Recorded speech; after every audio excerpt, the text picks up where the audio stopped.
Fala pessoal, aqui é o Yuri de Itaí, fundador da LeanVC. Tô aqui para mais um episódio do podcast A Jornada do Sebrae Startups.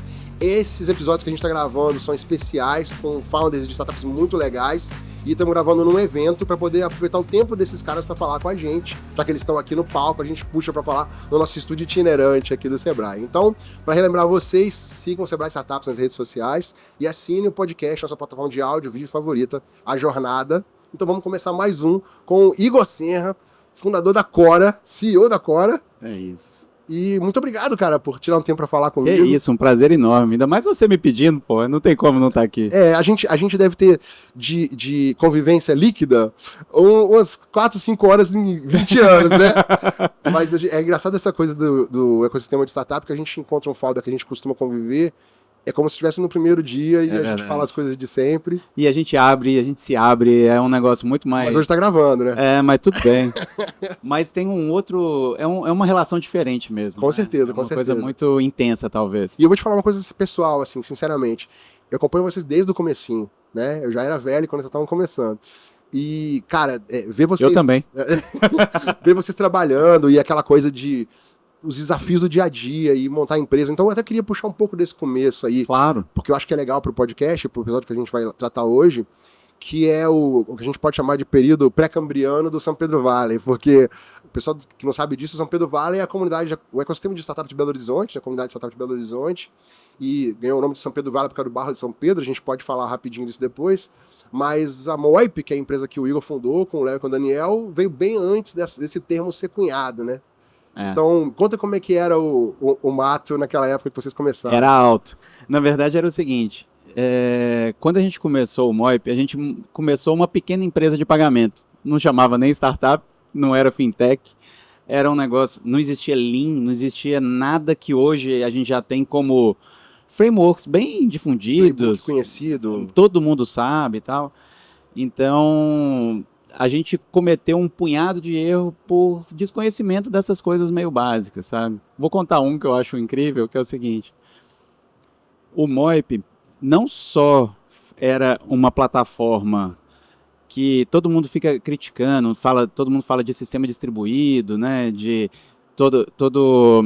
ao invés de construir um monolito grandão, cheio que faça todas as funções, você vai construindo pequenas coisas e tal. O Moip era um monolito gigantesco. Só que pior do que isso, a gente tinha um negócio que era 80% do software a gente não usava. Porque a gente imaginava que a gente ia fazer não sei o quê e foi construindo um negócio. A gente não fez um MVP e depois a gente foi entendendo as dores e crescendo a partir daquilo. É a cabeça tipo de desenvolvedor, né? Eu Exato. preciso implementar essa funcionalidade, vou criar isso, preciso disso, preciso disso. E aí puxa dali puxa outro. E se a gente fizer não sei o quê? E aí foi fazendo Vamos isso. precisar disso. É isso. Então, isso pra gente, você vê como é que a gente amadureceu. A Quora é um outro modelo, é completamente diferente. E começar de novo é outra cabeça, né? Putz, é muito melhor. E eu não sei se você sabe que, assim, eu já comecei com uma certa vantagem, porque eu já tinha empreendido antes. Só que eu tinha empreendido na economia real, vamos dizer assim. Quantos anos de CNPJ você falou? Então, esse ano eu vou fazer 30 anos de CNPJ, que eu fui emancipado aos 16 anos, para montar minha primeira empresa, que era uma loja de roupa, lá no Barro Preto. Eu lembro desse caso. Entendeu? Então, aí eu comecei com uma loja, 2, 3, 16, 10 fábricas. 16 lojas, 10 fábricas. Software de gestão que a gente usava. Como é que valida a fábrica de roupa? Puta, é difícil, né? Então, você vê que eu saí de uma indústria muito diferente, né? E aí foi esse processo, eu acho que a gente foi se encontrando, e aí, por exemplo, igual você falou, começar tudo de novo na Quora nos deu a liberdade de falar o seguinte, calma. Eu acho que a gente teve duas grandes vantagens, né? Assim, a primeira é que aí você não está mais morrendo de fome, a gente já tinha conseguido alguns recursos na venda da empresa, a gente estava resolvido, a gente podia até parar de trabalhar se a gente quisesse, mas foi muito legal a gente poder começar de novo com tudo que a gente aprendeu. A gente estava com uma vontade de fazer alguma coisa e a Quora veio meio que para resolver essa vontade, sabe? Era assim, cara, a gente tem muito para entregar, a gente acha que de fato, uma das coisas que fez a gente fazer a Quora foi porque a gente entendeu que a Quora é o meio, de tudo que a gente podia fazer, era a coisa que poderia dar um maior impacto. eu acho que a gente tem aqui na Cora o melhor veículo para ajudar a mudar o país. Então, quando a gente realmente entendeu isso, a gente falou, é isso que a gente tem que fazer. E aí, daquele dia pra frente, a gente só faz cola, só fala de Cora, é só isso o dia inteiro, entendeu? E de onde que veio esse nome? Então, na época nem chamava Cora, né? A gente ficava falando, a gente tem que fazer um banco para pequenos negócios, banco para pequenos negócios.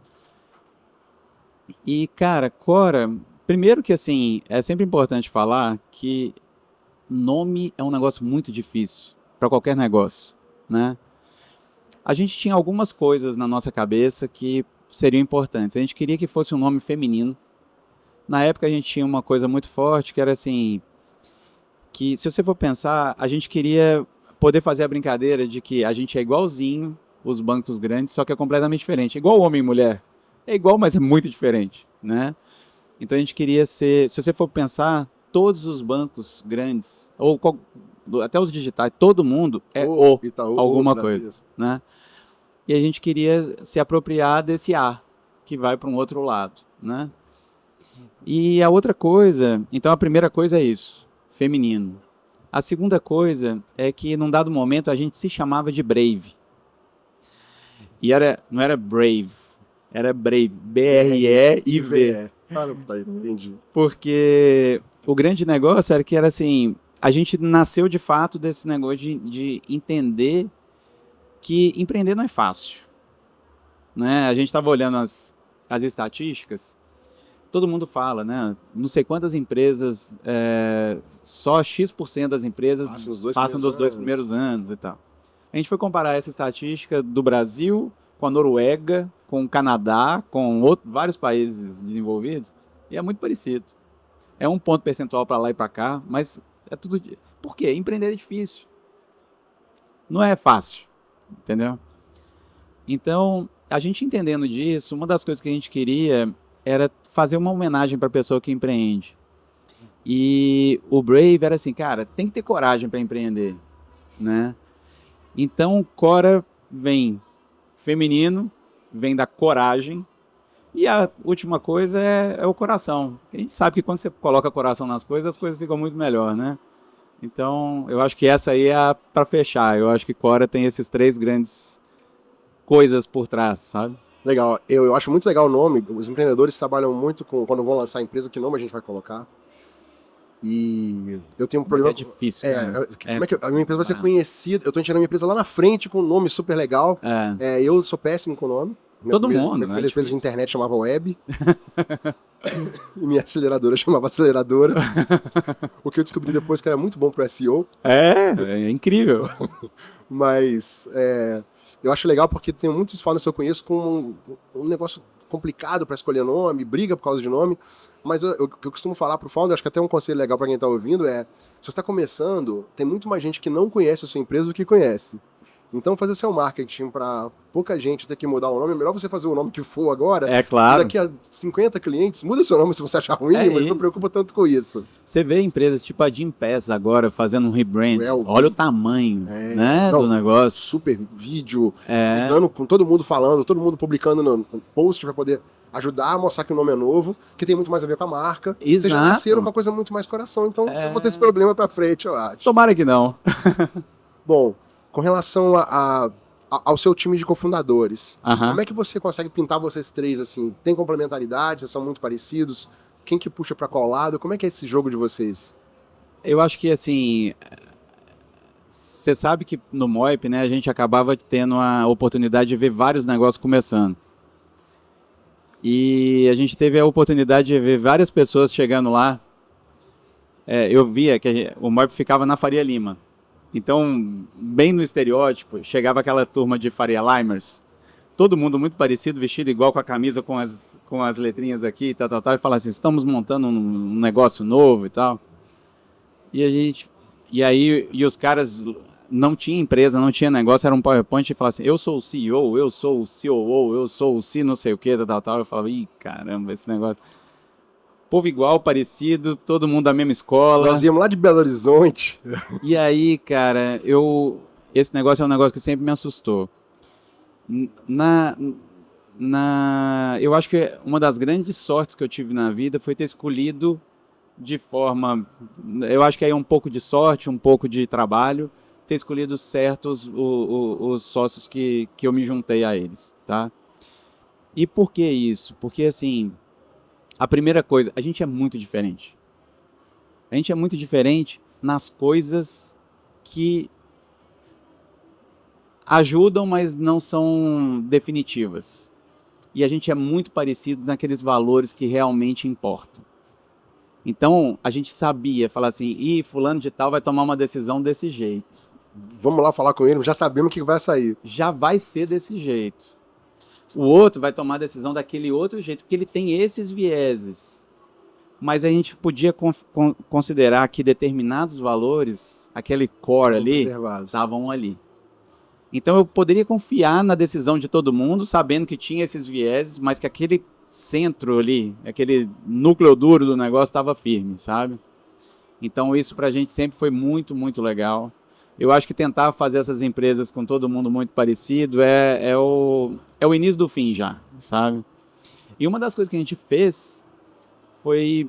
Eu me juntei aos meninos lá na Funsoft, lá em BH. Né? Numa época que estava assim...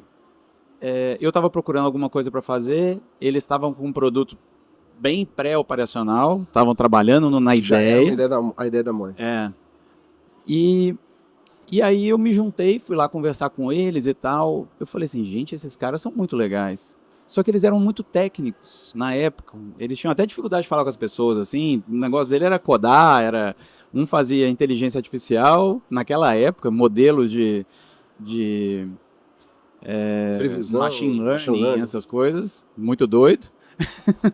E o outro era de tecnologia mesmo, de desenvolvedor.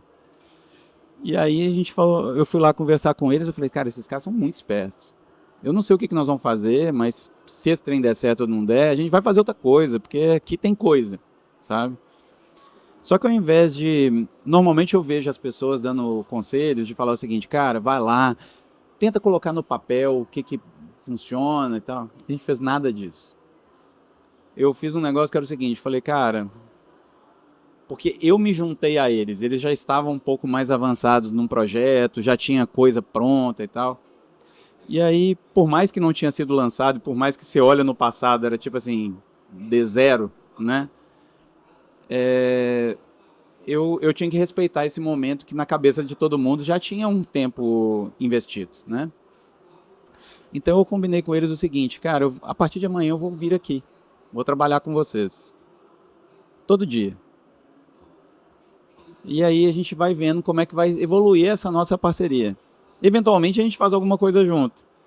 Agora, se a gente olhar e ver que a gente não agrega valor um pro outro, aí para que a gente vai pensar num contrato ou em qualquer coisa? Não, a gente encerra por aqui. Test drive. É um test drive.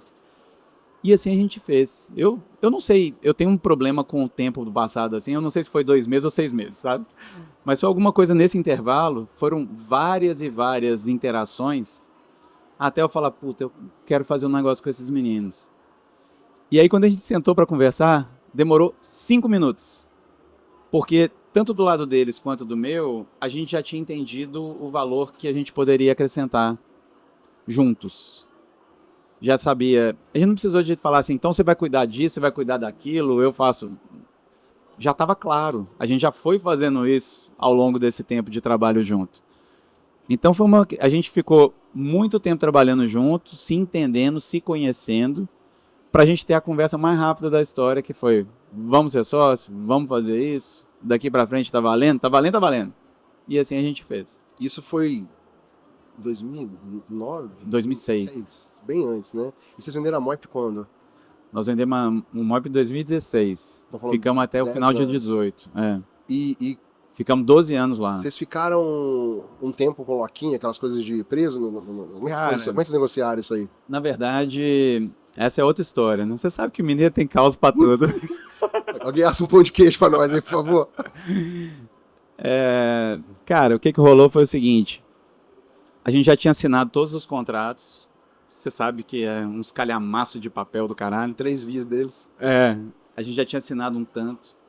E aí chegam os caras e falam o seguinte, olha, o alemãozão lá que estava comprando o negócio, ele chegou e falou assim, olha, eu estava revisando o material e o nosso escritório, o escritório que a gente contratou aí no Brasil, ele colocou uma cláusula que a gente não concorda. E aí eu gostaria de pedir para mudar. Na última hora. Não, no último minuto. A gente já tinha assinado. Uhum. Não é que... É depois da última hora. Bem assim. Legal. E aí os caras... E a gente ficou num negócio... Eu falei assim, puta, o cara vai colocar uma cláusula só para avacalhar a gente no último minuto. Como é que faz isso? Aí eu falei, o que que é? Tipo assim, sem paciência, sabe? Mas o que que é? Ele falou, pô, os caras pediram para vocês uma cláusula de lock-in. E isso não... Nós não queremos vocês na operação. Assim. Não, ele falou o seguinte. Essa cláusula, basicamente, ele falou o seguinte. Eu não sei se ele falou com essa palavra em inglês, mas ele falou... O sentido é isso. Ele falou assim, essa cláusula é inexequível. A gente não consegue executar. Porque eu vou te explicar. Se a gente precisa dessa cláusula para vocês ficarem na empresa, já está tudo errado. A relação já não existe. A empresa... É melhor que vocês não estejam. A gente tem que se conquistar todo dia. Você com a gente e a gente com você. E a gente está aqui disposto a trabalhar com vocês nesse processo. Então, a gente não tinha lock-in. A gente tinha um earn-out. E esse earn-out é o seguinte, se eu saísse, se você entrasse no meu lugar e a gente atingisse as metas combinadas, eu ganhava o dinheiro igual.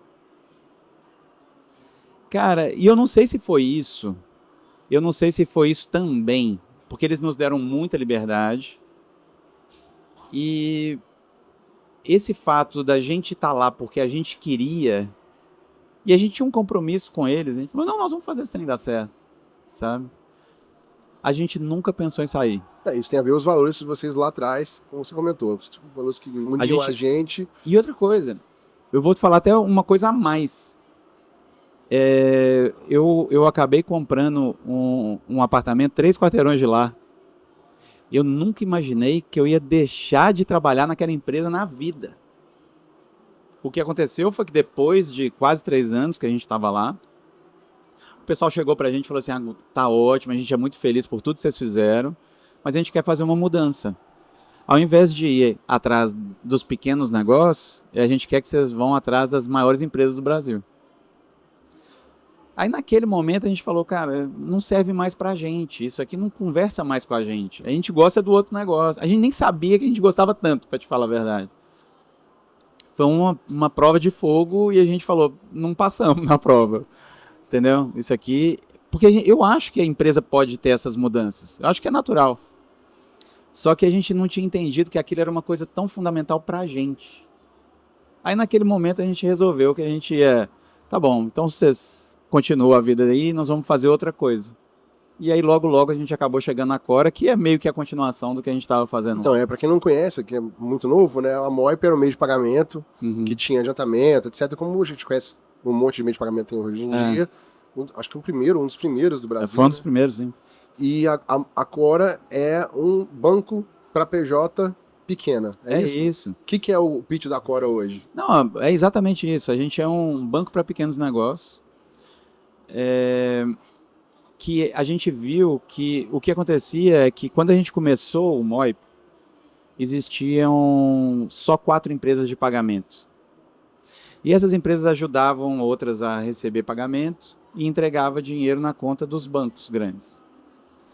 E aí depois de alguns anos, né, você acelera a fita lá, né, você passa alguns anos, você vê que continua igual. Só que tinha 400 empresas de pagamento entregando dinheiro para os mesmos bancos. E a gente falou, gente, isso aqui é aqui que está o problema. Não está mais no pagamento. Porque isso já foi resolvido, a competição já resolveu, já baixou a tarifa, mudou a qualidade, melhorou a oferta. Então, mas e os bancos? Os bancos continuam do mesmo jeito. E aí foi por ali que a gente começou. E a gente entende muito que, e é engraçado que, e aí quando essa ideia começou a crescer com a gente começou a estudar no mundo como é que funciona isso. E o mundo inteiro é igual. O mundo inteiro, o que acontece? A pessoa, os bancos, eles começam através do lado da pessoa física, aí depois ele dá um Ctrl+C, Ctrl+V, e fala assim, isso aqui agora é minha conta pessoa jurídica. Mas é igual. É a mesma funcionalidade, é a mesmíssima coisa. E a gente parte de um lado diferente. Na nossa cabeça, as necessidades são outras. Eu posso te falar algumas aqui, só para você entender o que é de diferente, mas, por exemplo, quando você é uma pessoa física, normalmente você recebe um salário no início do mês e você vai consumindo aquele dinheiro até você receber de novo. E aí você fica nesse ciclo. Então, fluxo de caixa não é uma coisa que entra muito na sua agenda. Mas negócio recebe dinheiro todo dia e paga a conta todo dia. É uma dinâmica diferente. Então você tem que entender o seu fluxo. E às vezes você está descasado. Você tem que pagar uma conta maior do que você tem de recebimento. E aí, o que você faz? Então, por exemplo, a gente, nesse processo de entender a Cora, entender como que seria o produto, a gente fez muita entrevista. E a gente via que as pessoas empreendedoras, elas entravam no aplicativo e nos aplicativos dos bancos que eles usavam, né? E ia direto para o extrato. Aí na minha cabeça, aí olha como é que é o negócio do sócio, né? Na minha cabeça eu falei, pronto, entendi, temos que abrir no extrato. Aí o Léo, que é muito mais inteligente, chegou para mim e falou assim, não, ô gente, ninguém quer o extrato. As pessoas querem uma informação que eles estão indo lá buscar no extrato. A gente tem que entender qual que é essa informação. E aí voltamos, fizemos outras entrevistas e entendemos. O que as pessoas faziam? Elas entram no extrato, elas dão uma scrollada para entender o que os últimos clientes pagaram, entendeu? E fazer meio que uma projeção mental do que ele acha que vai acontecer dali para frente com os próximos pagamentos, tá? E aí o que a gente faz? Ao invés do cliente ir para o extrato, no nosso caso ele tem uma ferramenta de gestão de fluxo de caixa, que mostra o que a gente tem projetado de fluxo de caixa, tanto para receber quanto para pagar. Essa conta mental não precisa ser feita mais, está lá. E aí, se ele quiser dar um double down, ele ainda tem uma outra coisa, que ele tem um outro dashboard, que é dashboard de cobrança, que mostra quantos boletos ele emitiu, quantos que já foram pagos, quantos que estão atrasados, em que fase de cobrança que está, porque a gente faz a cobrança também. Porque a gente descobriu que é o seguinte, todo empreendedor adora vender, odeia cobrar. E a gente falou, então traz isso para nós. A gente descobriu numa outra entrevista que um amigo nosso chegou, lá de Belo Horizonte, inclusive. Ele chegou e falou assim, olha, esse negócio de cobrança estava muito complicado, eu contratei uma pessoa para cobrança. Aí a gente falou, queria falar com ela e tal. E aí ele falou assim, ele começou a rir, a gente viu que tinha uma sacanagem ali, ele falou, mas o que foi? Ele falou, não, a pessoa sou eu. Vou te explicar o que eu faço. Eu construí um outro e-mail de cobrança. Pra não ter que eu cobrar e entregar. Então, aí ele criava esse avatar e aí ele mandava por aquele e-mail, quando ele queria ser duro e cobrar, não sei o quê, ele cobrava por aquele personagem. E aí, de vez em quando, o pessoal falava assim, porra, mas a menina da cobrança aí tá me arrebentando. Aí ele falou, não, deixa que eu falo com ela. Deixa que eu resolvo isso. Vou resolver isso agora. Pô, não pode fazer isso com você, um cara tão bacana, mas você já pagou, não? Então, e a gente falou, pô, a gente quer ser essa pessoa da cobrança para os nossos clientes. E você está falando essas coisas durante o desenvolvimento do produto ou já com o produto pronto, pensando esse tempo todo? Não, a gente começou antes de fazer o produto. Na nossa história da Cora, a gente gastou muito tempo entendendo as dores, entendendo quais seriam as propostas de valores que a gente iria colocar na ponta. E aí, a partir disso, a gente fez exatamente o contrário do que a gente fez no Moip, tá? Então, depois que a gente definiu isso, depois que a gente tinha uma visão muito clara do que a gente tinha que entregar de proposta de valor, a gente começou a fazer propostas de design. Então, a gente tinha propostas de fluxo, aí a gente mostrava esses fluxos. Uma prancheta todinha, bonitinho. E a gente mostrava os fluxos para os clientes, eles falavam, mas isso aqui eu não entendi o que você está querendo dizer aqui. Era validação de verdade, né? Cada fluxo de usuário, cada jornada de usuário. E aí a gente fez uma outra coisa muito legal. A gente pegou esse fluxo e a gente fez um negócio que era o seguinte. A gente pegou a gente construiu um protótipo em alta fidelidade, que é exatamente igual ao app. a mesma interface e tal, só que é burro, né? Não faz nada. Não faz nada, mas Só navega. mostra a navegação. E aí, a gente fez isso, deixou as pessoas navegar, pegou mais um tanto de feedback, e aí sim a gente passou para o primeiro dev fazer a primeira linha de código. Até então, foi só entendimento, e construindo esse negócio. Porque a gente entendia, quanto antes a gente morrer o erro, mais barato fica, melhor é, e a gente foi construindo desse jeito. Então, assim, é exatamente o oposto do que a gente tinha feito lá. Né? Antes de a gente falar da operação, eu queria te fazer uma pergunta sobre isso aí.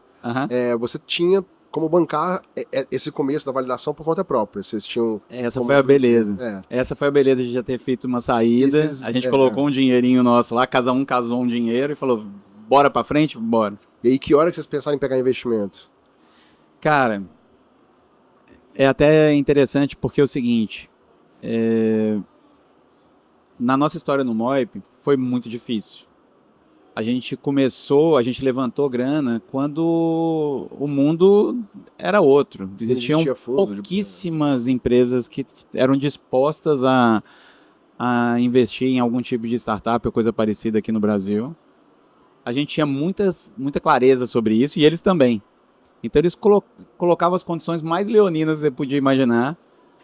E a nossa negociação do Moip, quando a gente fez o negócio, só para você ter uma ideia, a gente ficou um tempão construindo a empresa até a gente achar que aqui tá bom o suficiente, vamos tentar levantar uma grana, porque a gente não tem muito mais fôlego. Vamos tentar levantar uma grana? Vamos. Aí Lehman Brothers quebra. Foi aquela época. Entendeu? E aí eu lembro muito bem de falar com todo mundo assim, gente, banco lá nos Estados Unidos, foda-se, isso aqui não muda pra gente nada. Aqui é só marola. Cara, o negócio bateu fortíssimo pra gente. E aí ficou evidente que a gente não ia ter uma boa condição. Mas beleza. Conseguimos o que deu, o melhor que deu naquela época, e seguimos nossa vida. E fomos... Você dinheiro com anjo ou com fundo? Com fundo. Uma mistura. E... Porque era tudo tão improvisado na época, né? A gente tinha dinheiro até da Ideasnet, que era aqui do Rio e tal. Mas era tudo muito improvisado, cara. Na época era muito pouco profissional, na verdade. Mas beleza. E aí, quando a gente começou... E aí, eu acho que até ainda na história do Moip tem uma história que é legal, que é o seguinte, em 2014, eu e o Léo Daniel pegamos um PowerPoint bem bonitinho que a gente fez e falou, vamos tentar levantar uma grana lá nos Estados Unidos. 2014 também, o Brasil não era lá grandes coisas lá para fora, sabe? E aí a gente visitou 25 fundos. Dos 25 fundos, a gente recebeu 25 nãos. Só que dos 25 nãos, 20 vieram um pouco diferentes. Que era o seguinte, 20 perguntaram assim, vocês conversaram com a Ribbit? Um investidor muito conceituado de fintech lá fora, só para todo mundo estar na mesma página. E aí a gente falou assim, a gente conversou. E o que eles falaram? Eles vão investir? A gente falou, não. Então nós também não vamos. 20 de 25. Então, isso aí já mostrou pra gente que tinha um problema nessa história. Você tira duas lições, né? O meu negócio não tá funcionando, eu preciso convencer essa tal desse Ribbit pra vir investir em mim. Mas enfim, no final das contas a gente não conseguiu. Era um negócio que o retorno que a gente recebia desses fundos era muito parecido. Olha, a gente gostou de vocês, a gente gostou da tese, só que o momento de Brasil tá complicado. Não vou tirar o meu dólarzinho aqui dos Estados Unidos e mandar para Brasil, desculpa. Quem sabe para frente, sabe? E aí, cara, o que foi legal foi que quando a gente saiu do Moip, quando a gente começou a falar de outros negócios, esse pessoal entra em contato com a gente e fala assim, cara, a gente quer investir em vocês. Agora tá fácil, né? A gente quer investir em vocês. Você não virou e falou, agora também não quero. Não, a gente falou assim, poxa, eu quero pra caramba. E nesse assunto, igual a gente fez um Seed, um A e um B, muito bons. Em quanto tempo? Pouco tempo, não foi? Pouco tempo. Mas o grande lance é que a gente sempre achou que a gente não ia conseguir. Mas você é gato escaldado, né? Você passou aquele aperto todo no começo. Mas Então, aquela coisa do Second Time Founder, né? Vocês já tinham feito uma jornada, tinham vendido uma empresa, eram os mesmos sócios, uma visão muito clara do que era fazer. O que não me deixaram fazer no banco que me comprou, eu quero fazer agora. é isso. Então foi bem por aí mesmo. Mas o grande negócio é que aí depois, agora, não só o mercado inteiro mudou. Por exemplo, a Kazek. Eu não conhecia ninguém da Kazek. E eu conheci eles numa sexta e na outra sexta eu recebi um term sheet já, sabe? Então foi assim, conheci todas as pessoas da Kazek, todos os sócios nessa semana. Achei os caras muito legais e falei, cara, beleza, vamos nessa, vamos fazer. Então assim, foi tudo muito rápido. Num grau de profissionalismo que, assim, eu nem estava acostumado, sabe? Eu tive que Nick, Santi, Hernan, os caras são... A equipe inteira. A Mariana tá lá também, eu acho, Mariana Ângelo. E o time todo é muito legal. Então, assim, realmente... Tava com o Andy agora, por acaso. Então, assim, é um negócio que facilitou demais. O fato da gente ter sofrido tanto lá no passado nos credenciou para ter esse negócio. Até o próprio Mickey Malka lá da Ribbit, ele me falou um negócio que foi engraçado. Ele falou, olha, a gente sabe que vocês são capazes de fazer um negócio sem dinheiro. Que a gente fez o MOIP todo com R$500 mil. Uhum. A gente deu o payback a gente tinha planejado em 6 meses e a gente deu em 4. Porque era isso. Só tinha essa chance. Né? O break-even nosso, né? Chegou muito rápido. Então, aqui, a gente... O Mick falou assim, a gente sabe que você consegue fazer sem dinheiro. Vamos ver se você sabe fazer agora com dinheiro. E alguns meses atrás eu tive com ele, eu falei assim, Mick, com dinheiro é mais fácil. Por que será? Porque, estranho, né? Mas o grande negócio, cara, é que... E a gente não... De fato, eu sou honesto em dizer que não foi só dinheiro que eles trouxeram, sabe? Trouxeram muito boas práticas, muito apoio. Aquele pessoal que já viveu aquilo de forma repetitiva. Vocês já viram aquilo exatamente o que vai acontecer. Falam muito Tem hora que o cara fala uma coisa, você fala assim, não é possível. Aí, de repente, você vê que tudo se encaixa mesmo, sabe? Então, facilita bastante a jornada, tá do lado de uma turma dessa. E para a operação de hoje, assim, se você fosse eleger 2 ou 3 áreas da Cora, do time interno seu, CS, venda, a cultura de vocês, o que você acha que vocês têm de mais forte, que vocês inventaram um jeito de fazer que vai ser difícil alguém copiar? Eu acho que tem meio que um jeito Cora de fazer as coisas, sabe? Que é essa história toda de ser muito investigativo, de começar com o que é importante para o cliente de fato. Refletindo muito aquela cultura do começo, então. Isso tudo é um jeito nosso de fazer produto, de entender o cliente e tal. A gente tenta explorar todas as oportunidades de interação com o cliente para retroalimentar esse funil de conhecimento, para que a gente consiga ter mais e mais bons insights que acaba resultando num melhor produto, que no final das contas a coisa só escala quando está no produto, né? Então a gente tem sempre que tentar voltar as informações, os aprendizados e tudo para o produto para melhorar. O nosso CX, por exemplo, toda a nossa área de atendimento, de entendimento do problema do cliente, a gente sempre tenta fazer de uma forma que aqueles motivos de contato que aconteceram no mês, os que mais machucaram no mês, eles não deveriam machucar no próximo mês. Resolveu o que está bem na cara, né? A gente tem que entender qual que é a causa raiz daquilo, resolver e ir melhorando, tal. Então, assim, você vê, por exemplo, o que a gente chama de contact rate, é um negócio que vai reduzindo ao longo do tempo, de fato, porque a gente vai melhorando, trabalhando as causas raízes das coisas e sistematizando de forma, com processo ou com o próprio produto. E isso tudo é um jeito nosso de fazer as coisas, que eu acho que desde o dia do primeiro dia, sabe? Outra coisa que eu acho que é marcante, assim, é como a gente toma decisão. A gente sempre pensa nos outros, seja no nosso cliente, seja nas outras pessoas que estão envolvidas, como que a gente pensa nessas pessoas. Então, infelizmente, a gente teve que fazer uma redução de quadro de pessoas, a gente fez isso nos colocando no lugar das pessoas, entendendo o tanto que esse negócio machuca, o tanto que esse negócio é uma quebra de expectativas, a pessoa conta com a renda dela ali por algum tempo. A gente tentou construir uma jornada que reduzisse esse impacto ao máximo. Não é fácil, a gente sabe que as pessoas que foram impactadas sofrem por isso, mas a gente tentou fazer isso com o máximo de cuidado, o máximo de respeito pelas pessoas.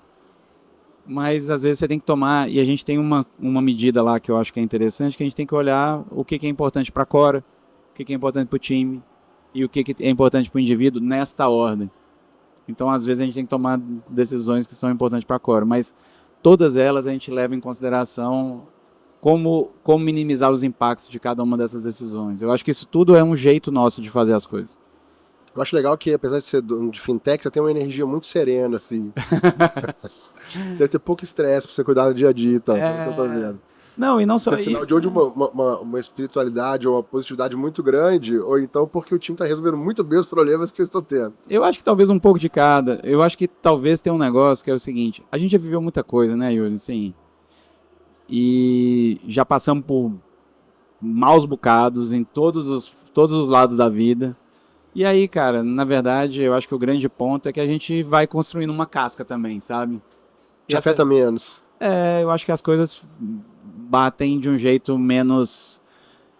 No início é mais sensível, depois vai construindo essa casca. Eu acho que é importante, eu acho que o Léo que costuma falar que para empreendedor não adianta ter cabeça, não adianta ter braço, porque a gente precisa de ter energia e disposição para fazer as coisas, mas você tem que ter estômago também, né? Então, e eu concordo, eu acho que estômago talvez seja o mais difícil de adquirir, mas com o tempo chega. Você busca alguma coisa, do tipo leitura, alguma prática que você tem, esporte, alguma coisa, ou até um conselho mesmo que você queira dar para quem está assistindo, para levar a vida empreendedora um pouco mais fácil? Tem duas coisas que eu tento fazer, nem sempre são fáceis. Eu faço atividade física todos os dias. Quando eu falo todos os dias, é todos os dias. Posso falhar um dia? Posso. O segundo dia eu nunca falho. Porque o segundo dia é aquele que... É o começo do problema. Então, um dia eu posso falhar, mas 2 dias eu nunca falho. E aí tem uma coisa que é interessante, que é, além disso, que para mim é realmente importante, eu me sinto melhor, é meio que uma terapia, sabe? Uma outra coisa que para mim é muito importante é entender que a gente precisa passar tempo de qualidade com as pessoas. Então, tipo, telefone e outras coisas que a gente usa no dia a dia são distrações incríveis. Então, quando você está com sua família, você tem que tentar estar com sua família, né? Quando você está no negócio, você tem que tentar estar no negócio e fazer esses switches. Não é fácil, mas eu acho que isso ajuda, porque o duro é quando você está aqui pensando que tem que estar lá e quando você está lá pensando que você tem que estar aqui. Então, se você consegue fazer isso, no meu caso, pelo menos, diminui o estresse, sabe? Então, eu tô aqui agora, nós estamos aqui. Quando você entrou na sala, eu vi que você pegou o telefone. Gente, segura meu telefone que eu vou gravar com ele. Porque assim, é difícil. Aqui, se você for pensar, o tanto de distração que a gente teria, tá? Não sei se tá todo mundo conseguindo escutar, mas tem som, tem gente passando, já me cumprimentaram. Vários tchauzinhos aqui no vídeo. Não tem muito o que fazer, sabe? Mas assim, eu tento estar presente de fato, que quando você está sempre vivendo o presente, você fica um pouco... Você tem menos ansiedade, né? Eu costumo dizer que lá em Belo Horizonte, morar lá é bom porque o tempo passa mais devagar. E na verdade o que você está fazendo é passando o tempo melhor. Porque tem menos caos e por isso o seu tempo dura mais. A impressão que dá é que o seu tempo dura mais. Me fala aí, o que vocês estão pensando para os próximos anos aí? O que tem de novidade ou de projeto, expansão? Cara, na verdade o grande negócio é o seguinte, quando a gente olha para a história da Cora, a gente é ridículo. A gente olha e fala assim, cara, nós vamos começar daqui a 3 meses, sabe? A gente lançou o primeiro produto em 2020, né? E, pra você ter uma ideia, a gente lançou o primeiro em 2020 e o segundo em 2021. Só que de lá para cá, a gente basicamente não tem novos produtos. Esse ano, a gente começou com esses 2, a gente vai terminar com 7. Então, o negócio começou a mudar o jogo, assim, sabe? E a expectativa é que a gente consiga ter um ciclo de desenvolvimento e de colocar produtos para fora numa velocidade muito mais intensa. Porque uma das coisas que eu acho que é importante falar disso, que uma das coisas que a gente entendeu que era importante para o nosso cliente é que ele é muito sensível a preço. Ele é muito sensível, ele quer... Uma das coisas que a gente escutava muito nas pesquisas, que é o seguinte, o cara falava com essas palavras, tá? Assim, cansei de ser extorquido. Por banco. O cliente, é o sentimento. Se sente assim. Então ele falava assim, cansei de ser extorquido. A gente falou assim, entendemos, nós vamos fazer uma operação barata para você. Só que o problema não é cobrar pouco. A gente não cobra praticamente taxa nenhuma. O primeiro boleto a gente cobra depois do 101º boleto. Então a questão não é não cobrar. O difícil é ter uma operação que suporte ser sustentável não cobrando. Ou cobrando o mínimo possível. Dá a impressão para o cliente estar sendo mais atendido a ponto de não preocupar tanto com o valor que ele paga.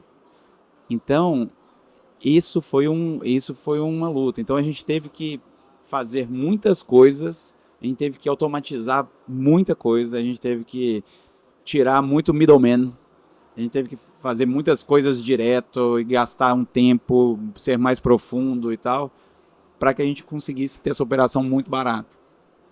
Então, assim, o nosso custo de serviço, você olha, o nosso custo de servir comparado com os bancos tradicionais, ele é 1/10 do custo de servir. E a gente ainda acha que tem oportunidade. Com a escala vai ficar mais barato ainda. Então, a gente teve um tempo para fazer isso acontecer. Agora, quando a gente chegou num ponto que é 1/10, falou, beleza, agora a gente pode começar a colocar produto por cima. Então, a gente está virando o canhão que estava desenvolvendo outras coisas para lançar mais valor para o cliente e agora vai vir um tanto de coisa. E é isso, eu acho que assim, de fato, e eu olho para esse negócio e falo assim, cara, tem tanta coisa para fazer. E o modelo é esse, é escutar o cliente, ter uma lista gigante, você nem imagina a quantidade de coisa que a gente tem na geladeira lá, esperando para a gente começar a produzir. E eu acho que é sempre esse o ponto, né? Ir lá, entender, ir profundamente, ver o que é, entendeu a proposta de valor, produtiza, próximo, entendeu? Então, é isso. Nós estamos assim, parece muito simples, né? Mas dá um trabalho danado. Parece que você sabe fazer. Mas assim, é outra coisa que não dá ansiedade, porque é isso que tem que fazer, não tem muito... Dura quando você tem um caminho com 30 coisas, você fica lá, eu vou no 1 ou 2 ou 3. Não, você já sabe. É só fazer. Pacotes 10 mil horas de experiência você está acumulando lá na bagagem. É mais ou menos por aí. Legal, cara. Muito bom o papo. Obrigado por você ter vindo aí. Ter gastado esse prazer enorme, meu querido. Falando dessas histórias que pouca gente tem. E eu vou encerrar esse episódio. Triste, mas tenho que encerrar. Então é isso, pessoal. Esse foi mais um do podcast A Jornada do Sebrae Startups e a gente se vê na próxima.